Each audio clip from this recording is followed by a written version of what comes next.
Comment Satan accuse les chrétiens. Témoignage de la sœur Vanessa. Shalom. Nous sommes ravis de partager avec vous ce témoignage, comment Satan accuse les chrétiens. Vous allez comprendre combien il est important d'être sobre, 1 Pierre 5, 8.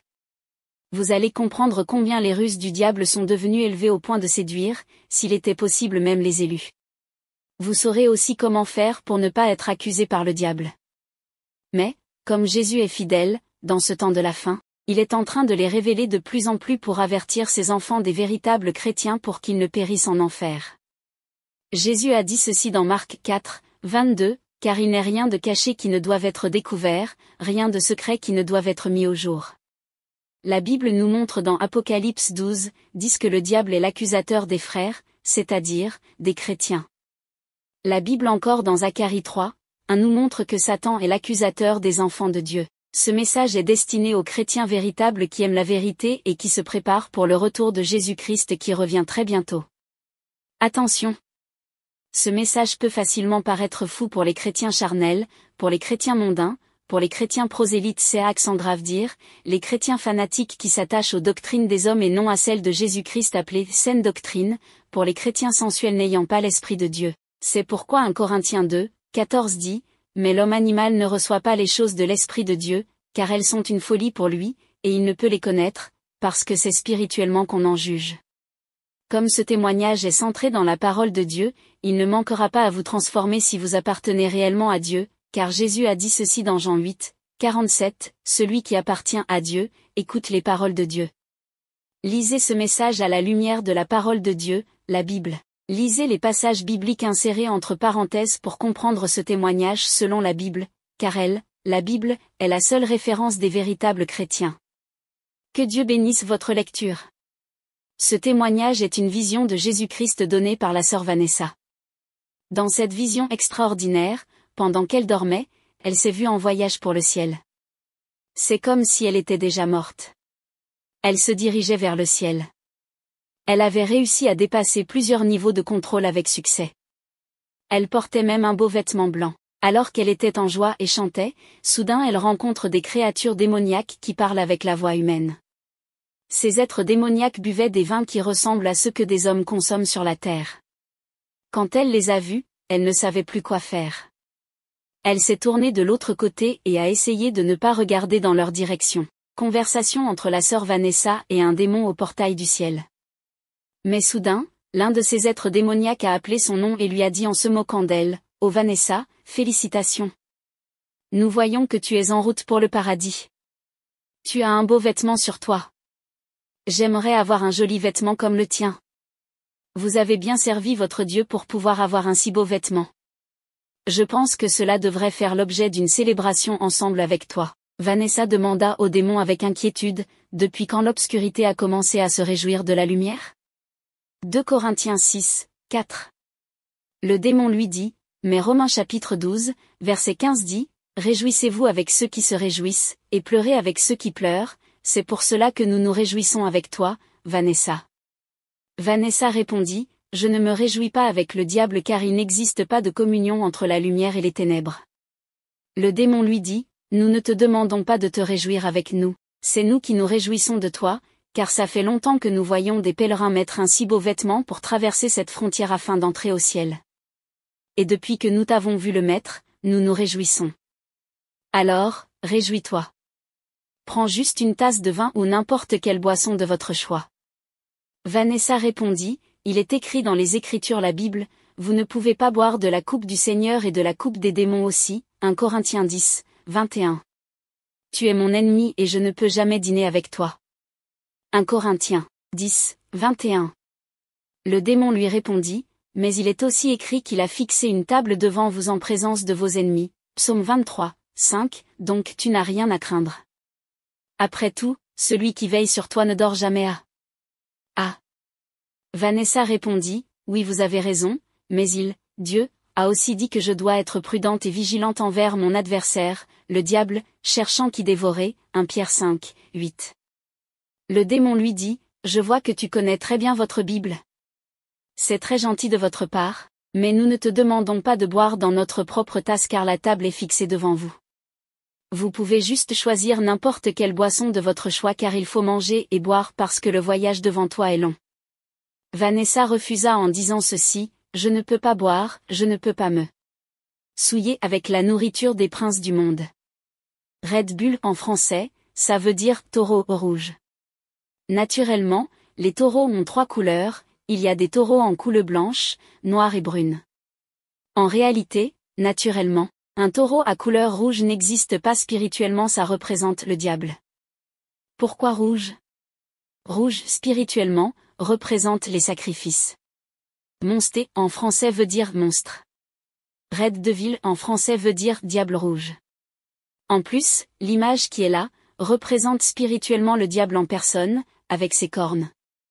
Le démon se moqua d'elle en disant, « Ah! Ah! Il semble que tu as peur. Ne t'inquiète pas Vanessa, ces boissons sont toutes non alcooliques. Ce sont toutes les mêmes boissons que tu utilisais pour te rafraîchir quand tu vivais sur la terre. Nous savons que vous ne buvez pas d'alcool, c'est la raison pour laquelle nous avons ici des boissons d'énergie que vous avez toujours aimées sur terre. Surtout les boissons énergisantes comme le Monster, le Red Bull, le Baku, la boisson de l'énergie de l'enfer et de l'énergie de démon. Rappelez-vous que c'était vos boissons préférées sur terre. Et donc nous t'avons ramené tes boissons préférées ici pour t'amuser. Tu sais que le voyage devant toi est encore long et que tu as besoin de plus de force pour continuer dans ton voyage. Et de nombreux adversaires sont sur la route, car il est écrit, si tu faiblis au jour de la détresse, ta force n'est que détresse. Proverbe 24, 10, alors prends quelques verres pour gagner plus de force. Vanessa répondit en criant, le Seigneur est ma force, car il est écrit, ceux qui se confient en l'Éternel renouvellent leur force. Ésaïe 40, 31. Puis soudainement le démon est devenu très furieux contre Vanessa, et il lui a répondu avec colère en disant, Vanessa, je vois à quel point tu es têtue. Pas de problème. Tu peux continuer dans ton voyage. Mais avant de le faire, tu dois quand même payer pour ces bouteilles vides devant nous. En fait, nous avons dans nos dossiers des accusations selon lesquelles, dans ta vie sur la Terre, tu as bu plus de 86 boissons de Monster Energy, tu as bu 33 canettes de Red Bull Energy et 11 canettes de Red Devil Energy. Tu as aussi bu 23 canettes de Bacchus pendant que tu étais en vie. Et tu n'as pas encore payé pour ça sur Terre. Il est écrit qu'aucune dette ne devrait être laissée non payée à l'exception de la dette de l'amour. Romains 13, 8. Vanessa répondit, tu mens. Il est écrit que le diable est un menteur et le père du mensonge, Jean 8, 44. J'ai payé pour tout ce que j'ai acheté sur terre. Je n'achète jamais à crédit. Donc je n'ai aucune dette à payer. Le monstre lui répondit avec colère, imbécile. Qui se soucie de tes dollars ici? Que ton argent périsse avec toi. Si tu ne peux pas acheter le don de l'esprit avec de l'argent, Acte 8, 18 à 20, comment oses-tu croire que tu peux acheter un de nos produits avec de l'argent? En utilisant nos produits, vous avez fait une transaction avec votre âme. En fait, tu as vendu ton âme. Et nous sommes ici pour prendre ton âme. Tu as été d'accord avec nos produits, et tu as choisi d'être lâche, complaisante et imprudente malgré que les noms de nos anges et de nos esprits soient ouvertement écrits sur ces boissons. Et même nos logos sont clairement dessinés dessus. Donc, tu dois payer nos boissons que tu consommais sur la terre avec ton âme. Ainsi donc, ton âme nous appartient. Vanessa refusa en disant, jamais, je rejette cela au nom de Jésus. Ma maison est au ciel, car je suis parmi le peuple choisi, un sacerdoce royal, une nation sainte, je suis parmi la possession spéciale de Dieu, une Pierre 2, 9, et je vais déclarer les louanges de celui qui m'a appelé hors des ténèbres dans sa merveilleuse lumière, 1 Pierre 2, 10. Le démon l'a grondé en disant, imbécile.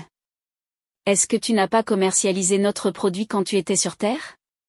C'est le moment de payer pour tout ce que tu nous as acheté. Vanessa répondit, tu ne peux pas avoir mon âme. Je suis une enfant de Dieu. J'ai donné ma vie à Christ depuis que j'étais jeune et je vis une vie qui plaît au Seigneur. J'appartiens à Jésus. Laisse-moi seul avec mon Jésus. En colère, l'un de ces démons l'a giflé et lui a dit, tu crois que tu peux nous faire peur avec ce nom, Jésus, ici? N'avez-vous pas lu que si le royaume de Satan se divise contre lui-même, il ne peut pas rester debout? Matthieu 12, 25 à 26, tu ne peux pas avoir nos esprits vivants dans ton corps et avoir le pouvoir de nous lier parce que tu es en nous, et nous sommes en toi. Donc ton âme nous appartient. Vanessa répondit avec surprise, mais comment ces produits ordinaires et non alcoolisés, Red Bull, Monster, Red Devil, vous appartiennent? Ces produits ont été produits sur terre. Il est écrit dans 1 Corinthiens 10, 25, que je peux acheter et bénir tout ce qui est vendu sur le marché. Une fois que je l'ai béni au nom de Dieu, il devient béni, et ce que Dieu a appelé propre, personne ne peut l'appeler impur. Acte 10, 15. Le monstre dit, à vrai dire, tu parles par manque de connaissance. Nous, démons, ne pouvons pas être rendus propres, nous ne pouvons pas être purifiés ni par le sang de Jésus ni la prière. Même les marques que nos produits portent ne peuvent pas être purifiées par le sang et la prière. Le sang de l'homme vertueux, c'est à dire, Jésus ne peut jamais nous nettoyer. Les noms que nous portons ne peuvent jamais être rendus purs par le sang. Depuis que le Seigneur a donné à l'homme le pouvoir de nommer tout ce qu'il a créé, quel que soit le nom qu'il donne aux choses, c'est ce qu'elles portent, Genèse 2, 19 à 20. Et donc, ces produits n'ont pas seulement reçu notre nom, mais portent également notre identité. Vanessa, si tu avais la vigilance, tu allais remarquer la marque de la bête 666 sur ta main. Est-ce que tu penses que quelqu'un avec la marque 666 puisse hériter du royaume de Dieu? Vanessa lui répondit, je n'ai reçu aucune marque de la bête car je ne porte que la marque du Christ dans mon corps. Galates 6, 17. Le démon lui indiqua avec le doigt en lui disant, qu'en est-il de la marque à l'arrière de votre main droite? Est-ce que vous ne voyez pas 666 clairement écrit dessus? Quand la sœur Vanessa a vérifié l'arrière de sa main, c'est alors qu'elle a vu 666 écrit dessus et elle a crié, oh mon Dieu! Comment se fait-il que je n'ai pas reçu la marque de Christ dans mon corps et c'est 666? Le démon lui expliqua en riant, une fois que vous commencez à utiliser l'un de nos produits ou tout ce qui porte notre nom, vous portez automatiquement notre esprit et notre marque. Et on vous marque avec le 666, parce que cela signifie que vous êtes d'accord avec nous. Sache aussi que deux personnes ne peuvent pas marcher ensemble sauf s'ils sont d'accord, Amos 3, 3, puisque tu es d'accord avec nous et que tu as profité de nos produits de ton vivant sur terre, nous sommes ici aussi pour t'accompagner chez nous en enfer. Bienvenue à la maison ma fille, ah. Ah. Immédiatement Vanessa sursauta en criant au Seigneur, sauve-moi. Le démon se moqua d'elle et dit, le Seigneur ne peut pas t'entendre ici parce qu'il ne connaît pas ta voix depuis ici, Ésaïe 55, 6. N'as-tu pas lu qu'il ne peut jamais aller à l'encontre de sa parole? Le Seigneur doit laisser ce qui appartient à César pour César. Et donc, bienvenue à la maison ma belle-fille. Le reste de tes amis t'attend déjà en enfer à. Ah. Comme il est écrit dans Jean chapitre 10 verset 14, je connais mes moutons et mes moutons me connaissent. Vanessa, le Seigneur ne te connaît plus et tu ne lui appartiens plus, alors, tu nous appartiens. Et même si tu cries à haute voix de toute ta force, il ne t'entendra pas. Vanessa continua à crier au Seigneur en disant, ô mon Seigneur aie pitié de moi. Je t'ai servi pendant 30 ans, ne me laisse pas périr. Aide-moi ô Seigneur. Message pour tous les chrétiens. Le démon a rigolé avec méchanceté et lui dit, nous avons un grand message pour le reste de ceux qui sont encore vivants sur terre. Nos produits sont très bons pour votre santé, pour votre plaisir, pour vos distractions et divertissements, pour votre beauté. Nos produits sont les meilleurs sur les marchés et les plus forts comparés aux autres produits du marché, et c'est à des prix abordables. Prenez les vôtres dans des supermarchés, la boutique la plus proche. Il y a aussi des voitures qui portent notre nom et notre marque visible même par tous, mais les gens ne regardent pas cela, parce qu'ils les aiment. Nous avons aussi notre marque 666 dans certains médicaments, dans certaines boissons alcoolisées et non alcooliques, dans certaines boissons énergisantes. Nous avons pensé aux chrétiens ignorants en leur fabriquant des bières dites non alcoolisées pour satisfaire le désir qu'ils ont en eux de prendre aussi de la bière. Une bière appelée sans alcool est une bière qui a une faible quantité d'alcool, sa valeur est fixée par la réglementation du pays. Le diable a fait que ces bières soient appelées non alcoolisées juste pour tromper. Selon Dieu, même s'il y a une très faible quantité d'alcool dans une chose, c'est déjà à rejeter. Par définition, une bière est une boisson alcoolique. Point. Le démon continua, nous avons nos marques sur nos chaussures, des t-shirts et des casquettes, c'est-à-dire, chapeaux, des tissus, des appareils électroniques numériques. En fait, nous sommes les rois de la technologie. Nous sommes les meilleurs dans la cosmétique et la mode. Des millions de femmes utilisent et portent nos produits. Vanessa, regardez comment vous avez l'air belle et sexy. Ce sont nos produits qui t'ont transformé ainsi. Ton Dieu ne t'a pas créé ainsi, Ecclésiaste 3, 14. Regarde ta peau séduisante et éclatante. Quand tu passes, les hommes tournent la tête. Lorsque les hommes tournent leur tête pour te convoiter, ils couchent avec toi spirituellement dans leur cœur. Matthieu 5, 28. Nous sommes également responsables des mèches et des cheveux artificiels que tu portais sur la terre, y compris les vernis sur tes doigts, même le rouge à lèvres que tu aimes employer. 1 Timothée 2, 9 à 10, 1 Pierre 3, 3 à 4, Exode 33, 1 à 6, Genèse 35, 1 à 5. Nous produisons les collants et les pantalons pour femmes, Deutéronome 22, 5, mais aussi les mini-jupes, les chaussures en sabots que vous appelez aux talons, nous les appelons sabots. Nous produisons les produits pour changer la couleur de votre peau. Nous sommes rentables de tatouages, Lévitique 19, 28, les boucles d'oreilles, les perles, les bagues, les chaînettes. Tous ceux-ci sont nos produits. Ces produits t'ont servi et t'ont rendu belle aux yeux du monde sur la terre. 2 Pierre 3, 3. Chers lecteurs, regardez comment les ornements, les maquillages, les faux cheveux, le rouge à lèvres, les faux cils, changent le visage d'une personne.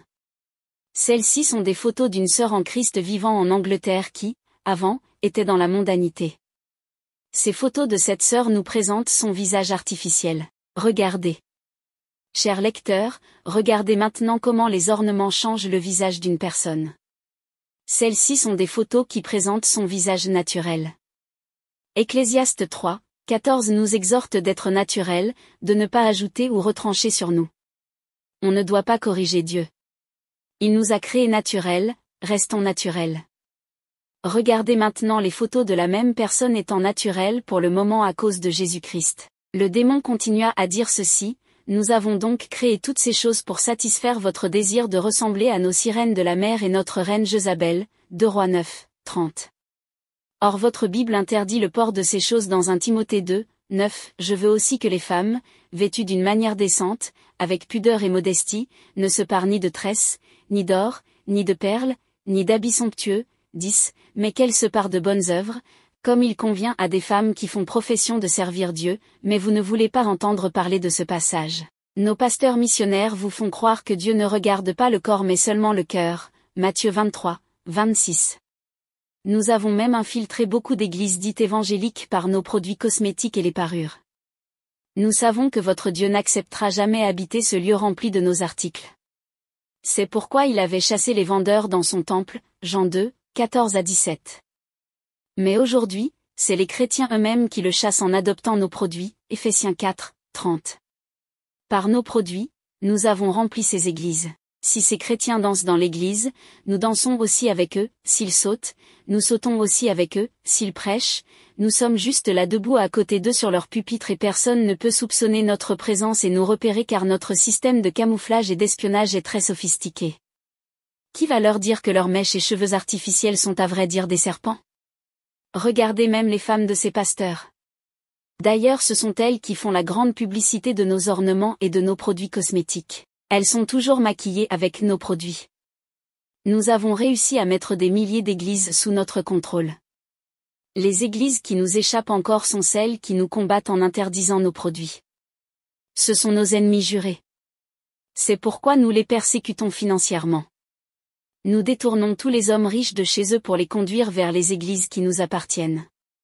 Nous endurcissons aussi les cœurs de certains chrétiens pour ne jamais payer leurs dîmes et les offrandes, Malachie 3, 8, Matthieu 23, 23. Nous mettons dans leur tête que c'est pour enrichir leurs pasteurs. Or, Dieu les voit comme des voleurs.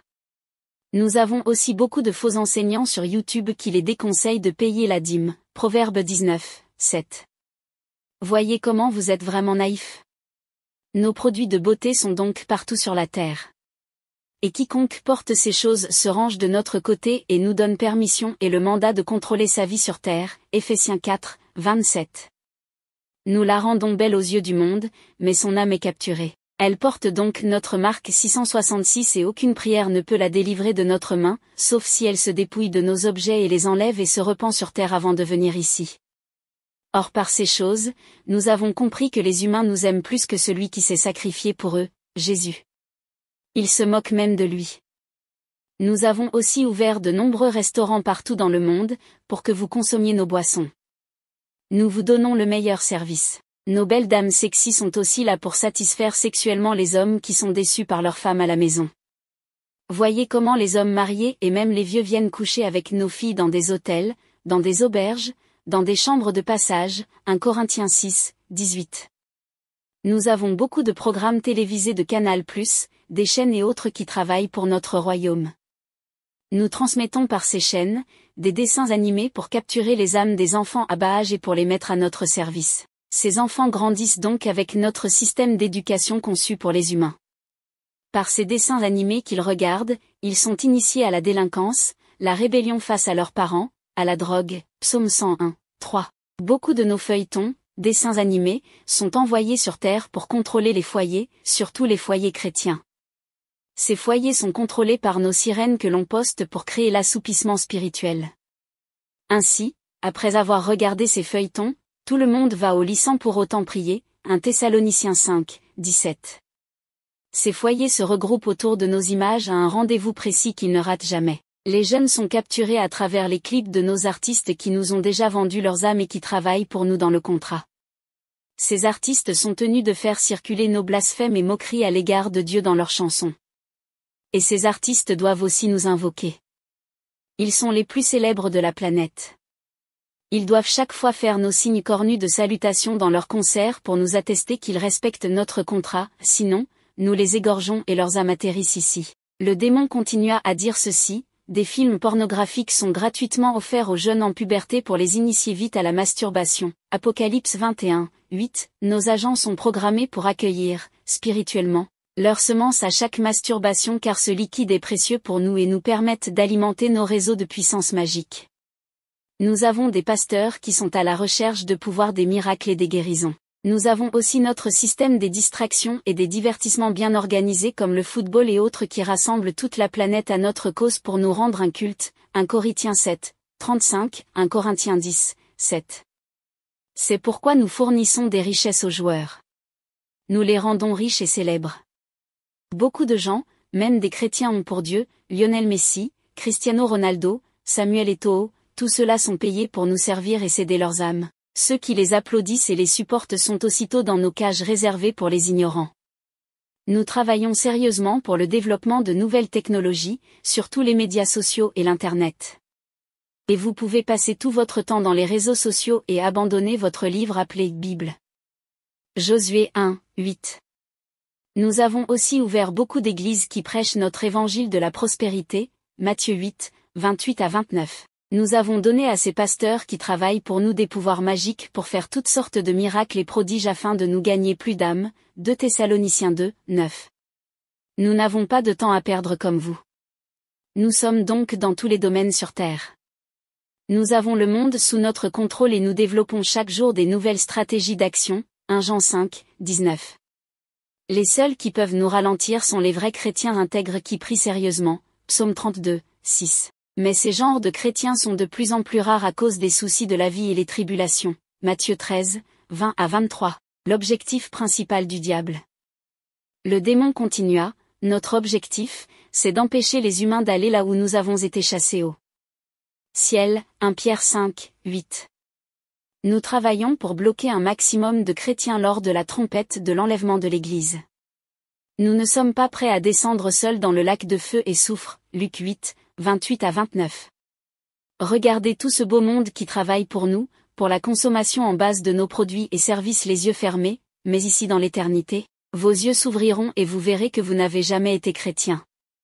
En effet, les vrais chrétiens sont vigilants, Apocalypse 3, 2, et veillent sur leurs âmes, 1 Timothée 4, 16, et ils ne touchent pas aux choses impures. C'est pourquoi la Bible, dans 2 Corinthiens 6, 17 nous exhorte à ne pas toucher à ce qui est impur. Mais vous êtes seulement ignorants. Vous oubliez que vous ne faites pas seulement des transactions en billets de cash avec nous, mais plutôt en utilisant nos produits, on a juste besoin de vos âmes. On sera là en train de vous attendre à la porte de l'au-delà pour vous conduire en enfer. Les hommes votent pour nous et rejettent leur Créateur. C'est leur choix. Mais ici nous ne connaissons pas de pitié. Nous ne descendrons pas seuls dans ce grand lac de feu et du soufre. Le démon finit par dire ceci à Vanessa, « Maintenant, Vanessa, suis-nous. C'est ton tour d'aller goûter à nos coups de lance et de glaive en enfer où les pleurs et les grincements de dents t'attendent. » Matthieu 25, 30. On a du travail avec d'autres arrivés. À ces mots, Vanessa sursauta de son sommeil avec des pleurs et tremblements. C'est alors qu'elle a su que c'était une vision du Seigneur pour l'avertir et préserver son âme de l'enfer. Job 33, 14 à 18. La Bible déclare ceci dans Job 33, 14 à 18, Dieu parle cependant, tantôt d'une manière, tantôt d'une autre, et l'on n'y prend point garde. 15. Il parle par des songes, par des visions nocturnes, quand les hommes sont livrés à un profond sommeil, quand ils sont endormis sur leur couche. 16. Alors il leur donne des avertissements et met le sceau à ses instructions. 17. Afin de détourner l'homme du mal et de le préserver de l'orgueil. 18. Afin de garantir son âme de la fosse et sa vie des coups du glaive. Que celui qui a de l'intelligence pour comprendre comprenne cette vision destinée aux vierges sages, c'est-à-dire aux vrais chrétiens. Il est écrit dans 2 Corinthiens 6, 17, c'est pourquoi, sortez du milieu d'eux, et séparez-vous, dit le Seigneur, ne touchez pas à ce qui est impur, et je vous accueillerai. Chers lecteurs, il est important de savoir que nous sommes dans le temps de la fin. Le diable continue à multiplier des ruses pour amener des gens en enfer. Dans 1 Jean 5, 19 la Bible nous montre que le monde entier est sous la puissance du malin. Concernant les boissons qui ont des noms diaboliques ou des signes sataniques, nous devons savoir que Dieu n'en est pas d'accord. Certaines personnes peuvent croire que c'est faux parce que la Bible nous dit d'acheter toute nourriture qui se vend au marché. Non, l'apôtre Paul pouvait dire ça facilement parce qu'avant il n'y avait pas encore d'usine de marque pour fabriquer des nourritures qui ont des logos ou des marques. Mais pour le moment, avec la technologie avancée, nous les voyons. Ce n'est pas toute nourriture fabriquée par des usines qui est mauvaise, il y a des noms et logos normaux. Porteur une chemise, c'est normal.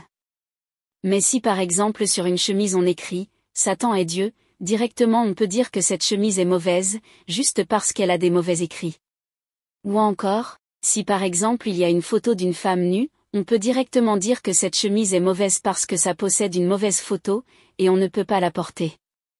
Mais en soi, porter une chemise est toujours normal. Il en est de même avec les boissons conçues déjà avec des noms sataniques ou des logos sataniques. Certaines personnes peuvent dire qu'on peut prendre des choses qui ont des marques ou logos sataniques si on prie pour ça, parce que tout est sanctifié par la prière. C'est faux. La Bible nous montre dans 1 Timothée 4, 3 à 5 que l'on parle des aliments que Dieu a créés, ou des aliments naturels. Et avant, c'est juste ces genres d'aliments qui étaient vendus au marché, car il n'y avait pas encore d'usine. C'est pourquoi dans 1 Corinthiens 10, 25, Paul, par le Saint-Esprit, pouvait dire facilement aux Corinthiens ceci, « Mangez de tout ce qui se vend au marché, sans vous enquérir de rien par motif de conscience. » Ce n'est pas à dire que nous ne pouvons pas manger aucun produit provenant des usines, non, mais nous devons toujours tout discerner par le Saint-Esprit pour prendre ce qui est agréable à Dieu, pour prendre ce qui n'a pas de signe ou logo satanique. Donc, nous devons éviter ce qui est du diable. C'est pourquoi la Bible nous montre dans Romains 12, 2 que nous ne devons pas nous conformer au siècle présent, mais nous devons être transformés par le renouvellement de l'intelligence pour discerner quelle est la volonté de Dieu, ce qui est bon, agréable et parfait. Ce qui fait que nous discernions la volonté de Dieu à tout moment, c'est juste le Saint-Esprit. Il est important d'avoir une vie de prière intense et cultiver le discernement. Proverbe 8, 12. Certaines personnes peuvent dire que tout est pur, que rien n'est impur pour être consommé car l'Évangile nous le dit dans Romains 14, 20. C'est faux. Bien-aimés, nous devons savoir que la parole de Dieu se complète car l'Évangile nous le montre dans 2 Corinthiens 6, 17 où Dieu nous exhorte de ne pas toucher à ce qui est impur. Par ce passage, nous comprenons que nous ne devons pas toucher ou boire toute chose. D'ailleurs, même dans ce passage de Romains 14, 20, quand l'apôtre Paul dit que toutes choses sont pures, il a en vue ici dans ce chapitre, les opinions des gens provenant de l'ancienne alliance où Dieu a prescrit aux enfants d'Israël les animaux qui étaient considérés comme impurs, Lévitique 11, 1 à 47. Dans Romains 14, 21 Timothée 4, 3 à 4 L'apôtre Paul essaie de leur faire comprendre qu'en soi ce que Dieu a créé naturellement ne peut être considéré comme impur. Mais avec la création des industries ou usines, la nourriture et la boisson passent par des processus qui modifient la nature de ces aliments, et, par ce fait, le diable peut donc s'en attribuer la paternité et donc apposer sa marque ou non. Pourquoi Dieu est contre les dessins animés? Concernant les dessins animés, vous devez savoir qu'aucun dessin animé n'est agréable devant Dieu. Dans le dessin animé, nous voyons l'homme être caricaturé, c'est-à-dire, qu'on représente l'homme d'une manière bizarre, et en le faisant, on se moque de Dieu qui a créé l'homme à son image et à sa ressemblance. Dans le dessin animé on rabaisse l'homme, on le fait ressembler autrement par rapport à sa création, c'est une forme d'insulte devant Dieu, le créateur de l'homme. La caricature fait rire les gens. Vous pouvez voir dans un dessin animé, un homme avec une très grosse tête, un homme avec des jambes sous forme de tige de balai, vous pouvez voir un homme avec des oreilles sous forme d'entonnoir.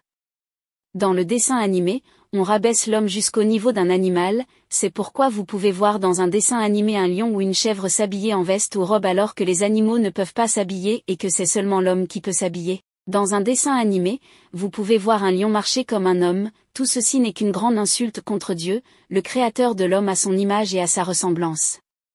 En réalité l'animal est inférieur à l'homme, comment on peut lui donner une personnalité en le rendant égal à l'homme? Dans le dessin animé, vous pouvez voir un animal parler en conversant, discuter, alors que Dieu dans toutes ses créatures sur la terre, a juste fait que seul l'homme parle en conversant, ou même discuter. C'est ce qui fait que Dieu soit contre tout dessin animé parce que l'homme qui est son image et sa ressemblance est rabaissé. Il y a même des dessins animés où nous voyons les véhicules des parlants conversants, ces véhicules ont des bouches et des yeux. On rabaisse l'homme jusqu'au niveau du véhicule, tout ceci n'est qu'abomination devant Dieu, le créateur de l'homme. Lorsque vous vous mettez à regarder cela, vous péchez devant Dieu car Psaume 101, 3 dit ceci, « Je ne mettrai rien de mauvais devant mes yeux, je hais la conduite des pécheurs. » En plus, les dessins animés ne sont que des fictions, fiction veut dire invention fabuleuse des choses qui n'existent que par imagination, des choses qui ne sont pas réelles. Comment un vrai chrétien peut-il se mettre à suivre du mensonge ou à se plaire du mensonge? Nous voyons que tout cela n'est que du mensonge. Alors, comment on peut se mettre à suivre du mensonge si on est véritablement chrétien? Ou, comment Dieu peut-il agréer les mensonges? La Bible nous montre dans Jean 8, 44 que c'est le diable qui est le père du mensonge. Nous devons savoir que même les dessins animés qu'on appelle dessins animés chrétiens ne sont que des abominations devant Dieu. Les hommes se permettent même de dessiner Jésus qui est Dieu, pour commencer à l'animer, alors qu'il nous dit ceci par la Bible dans Ésaïe 40, 18, « À qui voulez-vous comparer Dieu? Et quelle image ferez-vous son égal ?» Concernant le football ou tout autre sport, nous devons savoir premièrement que dans 1 Corinthiens 10, 7, l'Évangile nous montre que Dieu est contre le divertissement. Dans 1 Corinthiens 11, 35, l'Évangile nous montre que Dieu est contre la distraction. Mais parce que l'apostasie domine parmi les chrétiens, beaucoup se disent que le football n'est pas un péché. D'ailleurs, les joueurs du football passent par des sacrifices mystiques pour devenir stars. Lorsque vous qui êtes chrétien vous asseyez pour applaudir ces joueurs, vous applaudissez indirectement leurs crimes, vous approuvez leur sorcellerie, vous participez indirectement à leurs abominations, vous les encouragez de continuer dans la vie de péché, vous prenez plaisir au mal qu'ils commettent alors que la Bible nous montre dans Psaume 5, 5 que nous ne devons pas prendre plaisir au mal. Une personne qui applaudit un musicien mondain pour ce qu'il fait, n'est pas différente d'un chrétien qui applaudit un joueur pour ce qu'il fait car tous deux ne sont que des hommes mondains vivant dans le péché. Malgré toutes ces réalités, les chrétiens charnels et prosélytes pensent que nous exagérons quand nous interpellons les enfants de Dieu de ne pas suivre le football. Certains chrétiens disent que le football n'est pas un problème parce que 1 Timothée 4, 8 parle de l'exercice corporel. C'est faux. 1 Timothée 4, 8 nous dit ceci, « Exerce-toi à la piété, car l'exercice corporel est utile à peu de choses, tandis que la piété est utile à tout, ayant la promesse de la vie présente et de celle qui est à venir. » Dans ce passage, on nous appelle juste à nous exercer à la piété, la crainte de Dieu, on démontre après que la piété est utile à tout et que l'exercice corporel est utile à peu de choses. Le football est un sport qui oppose deux équipes en compétition. La nature elle-même nous enseigne que Dieu ne peut jamais être dans une chose qui suscite une concurrence ou une compétition, car il ne se divisera jamais si les joueurs des deux équipes en compétition l'implorent pour la victoire. Dieu est unique et y est juste une bonne conscience pour juger de cette affaire. bien-aimés chrétiens. La Bible nous dit dans 1 Corinthiens 13, 5 que la charité ou l'amour ne cherche point son intérêt, alors que dans les jeux, on cherche son propre intérêt en gagnant pour que l'autre puisse perdre. 2 Corinthiens 8, 13 à 14 nous montre que Dieu est dans l'égalité. Un jour, dans un bus, un païen avait déclaré que Dieu ne peut jamais être dans le foot. Si un païen qui n'a même pas le Saint-Esprit mais juste de la conscience discerne ces choses, combien à plus forte raison les chrétiens qui ont le Saint-Esprit et la conscience ne les discerneront-ils pas? Dans l'ancienne alliance, Dieu était dans le combat car il avait juste un seul peuple qu'il s'était choisi, Israël, pour qui il combattait. Il considérait d'autres nations comme ses ennemis. Dans la nouvelle alliance avec Christ, Dieu est pour tous ceux qui croient en son Fils Jésus-Christ. C'est la raison pour laquelle Christ est venu avec l'amour parfait, l'amour qui est exempt de toute acception de personne, Acte 10, 34 à 35. Jugez en vous-même, Dieu peut-il être dans le foot, la compétition, la concurrence, les jeux, la distraction ou au divertissement? Bien-aimés, sachez que nous sommes dans le temps de la fin. Le Seigneur nous exhorte dans 1 Pierre 5, 8 à être sobres et de veiller car le diable cherche à nous dévorer. Le Seigneur, dans Hébreux 12, 14, vous appelle à rechercher la sanctification sans laquelle personne ne le verra. Jésus-Christ vous aime. Sortez donc du monde, convertissez-vous et repentez-vous. Jésus a dit ceci dans Jean 12, 48, celui qui me rejette et qui ne reçoit pas mes paroles à son juge, la parole que j'ai annoncée, c'est elle qui le jugera au dernier jour. Hébreux 12, 28 à 29, 28, c'est pourquoi, recevant un royaume inébranlable, montrons notre reconnaissance en rendant à Dieu un culte qui lui soit agréable, avec piété et avec crainte, 29, car notre Dieu est aussi un feu dévorant. Que faire pour ne pas être accusé par le diable? Pour ne pas être accusé par le diable, il faut que vous marchiez dans la sanctification, Hébreux 12, 14. En marchant dans la sanctification, 1 Thessaloniciens 4, 3, 1 Thessaloniciens 4, 7, Jésus devient pour vous l'avocat auprès du Père qui est juge, comme 1 Jean 2, 1 nous le montre, pour vous défendre contre les accusations du diable et vous faire triompher en tout temps, 2 Corinthiens 2, 14, pour le salut éternel. Si vous ne marchez pas dans la sanctification, votre cas peut être comme celui de la sœur Vanessa dans sa vision. Comment faire pour vivre dans la sanctification? Jésus nous dit dans Jean 15, 5 que sans lui, on ne peut rien faire. Il nous incite toujours à implorer l'aide auprès de lui pour être capable de marcher dans la sainteté. Philippiens 2, 13 nous montre que c'est Dieu qui produit en nous le vouloir et le faire, selon son bon plaisir. Psaume 143, dit, « Enseigne-moi à faire ta volonté. Car tu es mon Dieu. Que ton bon esprit me conduise sur la voie droite. » Psaume 90, 11 à 12, qui prend garde à la force de ta colère, et à ton courroux, selon la crainte qui t'est due. 12. Enseigne-nous à bien compter nos jours, afin que nous appliquions notre cœur à la sagesse. Astérisque. 1 Chroniques 16, 11 nous dit ceci, ayez recours à l'Éternel et à son appui, cherchez continuellement sa face. Romains 7, 24 à 25, misérable que je suis. Qui me délivrera du corps de cette mort? 25 Grâce soit rendue à Dieu par Jésus-Christ notre Seigneur. 1 Pierre 5, si, humiliez-vous donc sous la puissante main de Dieu, afin qu'il vous élève au temps convenable. Ne blaguez pas avec votre âme car il y a un ciel à gagner et un enfer à éviter. Amen.